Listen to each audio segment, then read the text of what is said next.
जी, मोह को त्याग कर भगवत प्राप्ति कैसे होगी महाराज जी? बिना मोह के बच्चों का पालना कैसे करें, उनकी परवरिश कैसे करें महाराज जी? मोह त्यागने का कोई सरल उपाय है क्या? देखो, जो तुम्हें लग रहा है कि बिना मोह के हम अपने बच्चों का पालन नहीं कर सकते, ये तुम्हारा भ्रम है। मोह श्रेष्ठ या प्रेम श्रेष्ठ, विचार कर। मोह मलिन होता है, प्रेम निर्मल होता है। यदि हम अपने बच्चे से प्रेम करें कि मेरे भगवान मेरे बच्चे के रूप में आए, क्या इससे बढ़कर के कोई भाव हो सकता है? अपने बच्चे को इससे बढ़कर क्या प्यार कर सकते हैं कि हम उसे अपना भगवान मानते हैं? हम अपनी पत्नी को इससे बढ़कर प्यार क्या कर सकते हैं? हम उसे अपना भगवान मानते हैं। हम माता पिता को इससे बढ़कर क्या प्यार दे सकते हैं? हम उन्हें भगवान मानते हैं। मातृ देवो भव पितृ देवो भव। तो हम यदि भगवान की भावना करें तो मोह का नाश हो जाए और भगवत प्रेम हो जाए। सब में भगवान विराजमान है। तो मेरे बेटे के रूप में कौन आया है? भगवान ही तो आए हैं। भगवान अगर चले जाएं उनके शरीर से तो उस शरीर को हम जला देते हैं, शरीर को गाड़ देते हैं, शरीर का कोई महत्व नहीं रखते।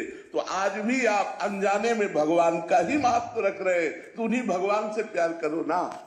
अपने बेटे के शरीर रूपी मंदिर में भगवान को देखो, मेरा परमात्मा इस रूप में आया है, और प्यार करो।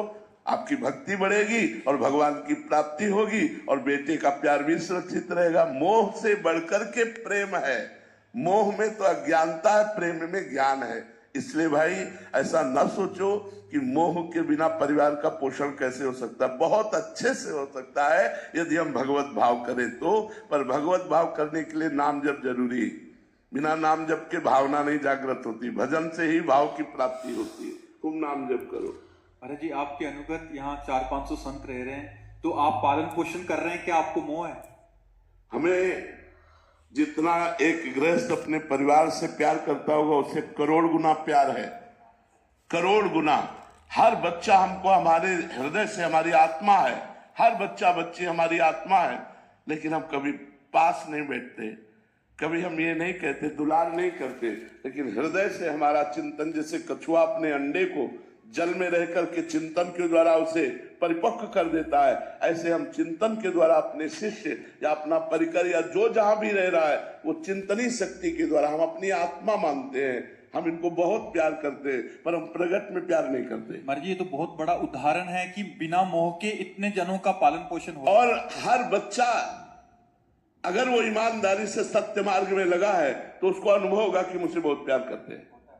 सबको अनुभव होगा जितने हैं कि हमको बहुत प्यार करते हैं, ये अनुभव होगा। जबकि हम कभी किसी से नहीं कहते हम तुम्हें प्यार करते हैं, कभी नहीं कहते। कभी पास बैठकर दुलार नहीं करते, और जब पास मिलेंगे तो बस एक दृष्टि से देख लिया, बस इतने बहुत हो गया। लेकिन प्रेम के द्वारा सबका पोषण होता है, मोह के द्वारा नहीं। अच्छा, आप इतने लोग बैठे हो, क्या हमारे प्यारे नहीं हो? क्या आप हमें प्यार नहीं कर रहे हैं?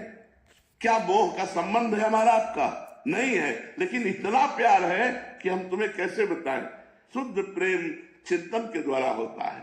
भगवत चिंतन करते हुए भाव में भर के जिसका चिंतन कर लिया उसका कल्याण हो गया, उसका मंगल हो गया। कल्याण होना, मंगल होना, दुखों का नाश हो जाना, यही बात है।